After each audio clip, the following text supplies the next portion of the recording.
Leilani Farah, who is with the United Nations, has actually called out the federal government on the issue of housing. According to her, Nigeria's housing sector is in a complete crisis. Existing programs will hardly make even a small dent in addressing the ever-growing housing need. Well, she made this known recently in Abuja while she was addressing journalists, and she also noted that there was a serious lack of official data for the government to develop an effective housing policy. Away from the UN's report, the federal government so far in the course of 4 years have spent about 124 billion naira on affordable housing in Nigeria, yet the country is still grappling with 22 million housing deficits. To me, I can't put the two together because I know that a lot of Nigerians are living in deplorable conditions. Some don't even have houses. And then this every year, every time we pass the budget, there is always something for the housing sector. Where does this money actually go to? All right, let's quickly go take this clip. We'll come back shortly. Infrastructure is central to sustainable development and economic competitiveness of any nation. Poor infrastructure aggravates the country's unemployment rate. Lack of infrastructure affects every aspect of life. The challenges of infrastructure development in Nigeria are many. However, on this series reality check, we shift our focus to housing infrastructure. The housing deficit is estimated at between 17 to 20 million housing units, increasing annually by 900,000 units, with a potential cost of 6 trillion naira. The major issues that continue to affect housing in Nigeria include constraints related to the high cost of securing and registering secure land title, inadequate access to finance, slow administrative procedures, and the high price of land. It is clear that the mortgage finance industry in Nigeria is still in its infancy, targeting primarily high-income earners and largely excluding middle and low-income earners. You will find out that infrastructure, at times you hear people complain that I bought a land for 800,000 and I'm being charged 3 million for infrastructure. The truth is, everybody wants to stay in a decent place. So the major factor that makes an individual wants to stay in the particular place, what determines you wanting to stay in a place is the infrastructure, especially the roads. So if the access road in a place is not done, no matter how beautiful that place is, you don't want to stay there. For the majority of Nigerians, mortgage finance is not an option due to the lack of robust land tenure and financial system, and because loan repayment costs remain too expensive. It's like one thing is missing here. It's a neglected area by the government. But you see the Buhari Area Council come around to collect the tenement rates and what have you, without doing anything for the people of Pape. You see the bad roads, we are overwhelmed with all these bad refuse. If you go up there, you see heaps of refuse. And we've been crying out. We live in a very bad environment where we face the danger of all kind of life hazards, you can see here.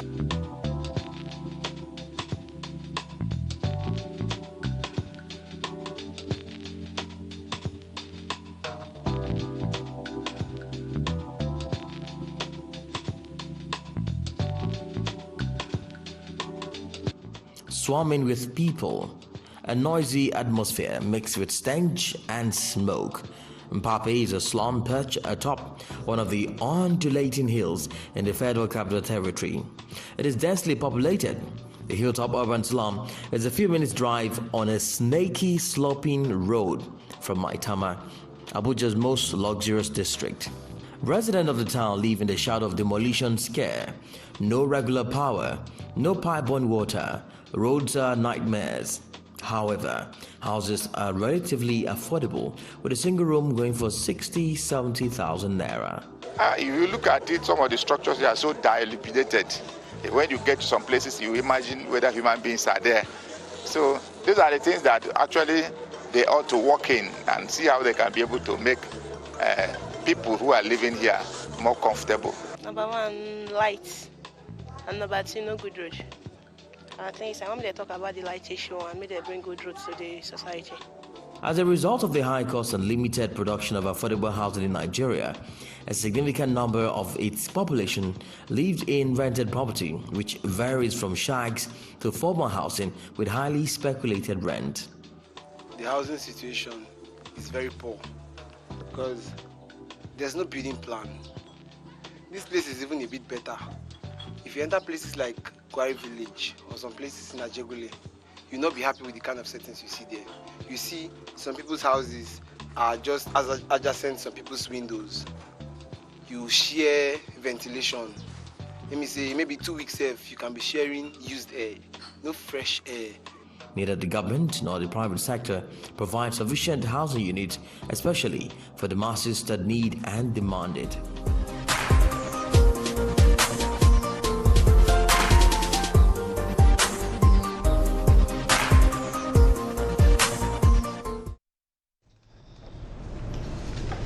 All right, year after year, the federal government expends a huge amount of money from the national budget into the housing sector, and still a lot of Nigerians are homeless. 22 million housing deficits in Nigeria. Gentlemen. Well, housing issue is a very complicated matter. But let me give you as an example. In the Republic of Benin here, once some people gather themselves together, they go to a virgin land, government will be watching them.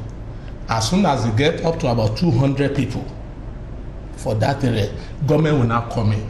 They will construct the road, make sure the electricity. It becomes a community. It becomes a community. Okay. They put hospital there. They put all the amenities there.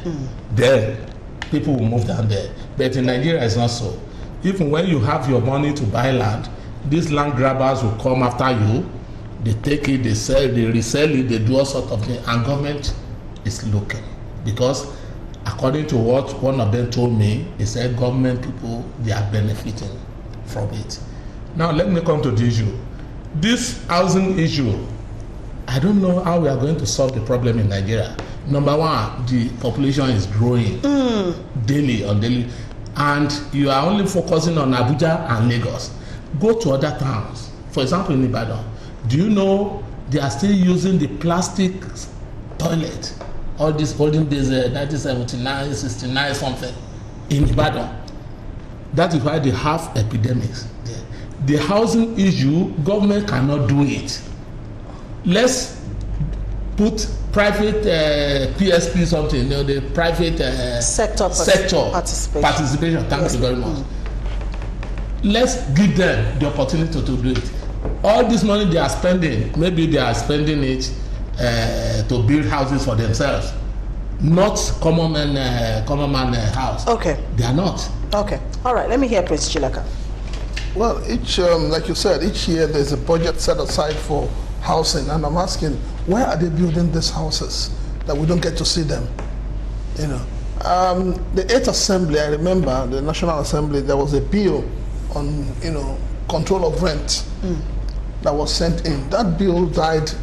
Mashallah. They didn't even look at it.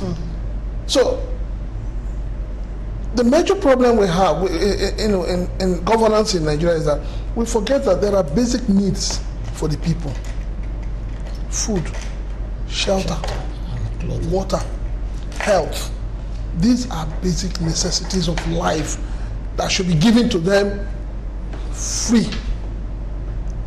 In as much as we say nothing is free, but it should be done in such a way that it is affordable by the ordinary Nigerian.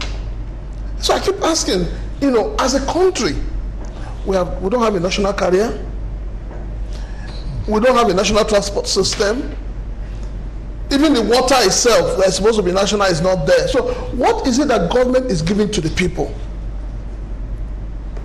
So the issue of accommodation, government spends money. This is the truth. Let us not paint it blue, black, or green, or let's say it the way it is. Government spends money meant for building houses to build offices that papers occupy. Go to Abuja and check in Lagos. The only time we know we had houses that were built to accommodate the masses of Nigeria was the time of Jakande. Yes. Other than Lagos and Abuja, go to other states. What are the governors doing? Why are they not building houses? Okay. No, okay. Let me just give you. I have to walk in time. Take my state for instance. Rochas, when he was the governor, said he built 27 hospitals in the 27 local governments. Now my present governor is talking about building 27 stadiums in 27 local governments. Is that what the people want? You love ball. Why is it that the government finds it difficult to ask the people, what do you want? And not what I want to give to you. Governance is about what the people want. Nobody's asking Nigerians what they want. Okay. We're just being fed with what they think they should feed Nigerians. All right, with. Chooks, let me hear you. I'm going to be very careful to comment on this one.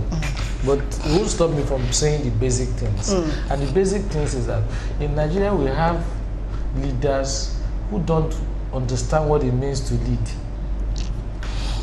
We've made a lot of laws and rules that don't translate to anything, and we still have them. And they are not translating to anything. Example, federal mortgage, where you are paying mortgage every month as a worker, and then you've not been able to access money to think of building your own house. So why do we still pay? Meanwhile, the money is lying there, and they're telling me I cannot collect it until I retire. So what was if a system does not work, discard it and bring something new? I think we need to begin to think about what works for our society. We have lazy leaders, very lazy. They are not creative. They can't think. Let me give you an example. What are the middle class people and lower? What are they doing in Lagos? Why should you earn less than 100,000? You live in Ikeja. That's disaster already, because you are not supposed to be there. So, but government does not understand that what they need to do is to open up satellite towns and create transport system that should be able to lead those people to where go to their work and say come back safe. That way you are sorting them out. It is not about coming to build houses that ordinary man cannot rent or buy. It doesn't translate to anything. Fashola did something close to that. Building estates in Lagos, and then you buy it, and when you look at, you are telling somebody who earned 70,000 to buy a house of 20 million. 25. So where does he want to get the money from? So we need to be very realistic with some of these policies we come out with. And how do you become realistic? Ogun State government, sometimes I tell myself, I wish someone like me is the governor of Ogun State. Ogun State has all it takes to take advantage of housing problem in Lagos. Because you are the next to Lagos. Once you go past Ogudu, what do you call it, the toll gate, from that stretch. That's Ogun State. That's Ogun State. What are you doing with those lands? What kind of plans do you have? The thing is that when you allow real estate people, private real estate people to do housing, they are coming from the commercial point of view, and that does not solve the problem. If government come in, government understand that Mr. Chooks one day works for the Guardian. It means that every day he has to be at Rutam House. So we might need to get him a house that will make it easier for him to be going to work. Not because Mr. Mike, who does not live in Lagos, who lives in Aba, because he has money, I'm selling 20 plots of land for him, where people who are in Lagos cannot even get one. So at the end of the day, you are creating more problems. Which is really the mentality. It's the mentality. One person who doesn't really is buying it because he wants to save money buying land. But you are not creating problems because those who really need land, they can't, because they don't. And that's why you have a lot of mansions unoccupied everywhere. So everywhere in Lagos. That's why I keep saying that, you know, we need to be very practical with some of these things we do. And then funny enough, even when people take initiatives to develop new residential area, they will use their hand to put light, they will use their hand to do roads, they will use their hand to do water. Everything. But government will go there to collect rates and collect tax and everything. Wow. You see, it's just funny. Now this matter, it's really alarming because according to the UN, there is no evidence that the situation might get better or change either in the short or the long run. And the reason is because our population is actually set to double by the year 2050.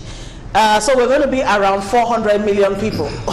So just put that into perspective, you know, with the current situation on ground at the moment. I just wanted to ask, why is it that before we react in this country, the United Nations, it's either the UN, it's either the BBC, it's either one. Is it that we don't have intellectuals anymore? And people get paid to do these things ordinarily. I get what you mean. What's the problem? You know, we keep talking about dissemination of information, National Orientation Agency. Nobody hears about them. Everybody's been talking about them. As far as they're concerned, they're not in existence. But yet, at the end of every month, there are people who get paid to work in that organization. So what is wrong? Housing crisis in Nigeria is a deliberate phenomenon. Libya isn't as big as Nigeria. The UAE isn't as big as Nigeria. 7% of oil in Dubai is meant annually for capital projects. Think about that. Ladies and gentlemen in the house, I salute your courage for laboring hard to proffer solution to the multi-dimensional problems of Nigeria. Unfortunately, unless the country is restructured, I doubt any solution in view. Victory from Ikorodu. The houses you are talking about, they build it to sell it to themselves. Paul from Lagos. All right, quickly in 10 seconds, let's just summarize what we've discussed from the last lesson there, you know, all the houses being built by the government are meant for them, not for the common man. Okay. At all, not. Because when you build a house and you say you want to sell it for 25 million, who can afford that? And you don't want people to steal. You don't want people to steal from their company, from the Mr. offices. Chilaka. All I'm going to say is that our leaders are too insensitive. They need to calm down and understand the yearnings of Nigerians. Standing up there and giving directives and issuing instructions is not how leadership is. Leadership is about getting close to the people. All right, Chooks. Patience, I think there's a problem with the way we think. I think we need to change our thinking. That's the problem. You know, it looks so pedestrian, but it is the problem. When transport becomes company limited, there's a problem. It's different when it becomes transport service. So you have the sense of service. Although we are making money, it is a basic amazing we need to provide for the people. When health services become business, then there's a problem.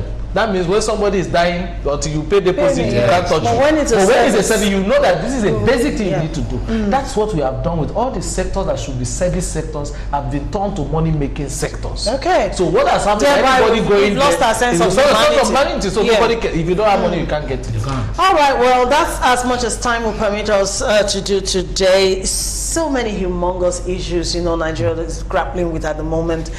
But regardless, there's still hope for the future. Thank you so very much, everyone, for coming out today. Mr. Adedeji Tana Alajobi, thank you, sir. Very much, Prince Francis Chilaka, many thanks, sir. And also Chooks Nwanne, my brother. Thank you for coming out today. Thank you, viewers, for all of your contributions. We'll be back tomorrow, God willing, with another exciting edition of The Buzz. All right, meanwhile, let's keep the conversation ongoing on social media. Bye for now.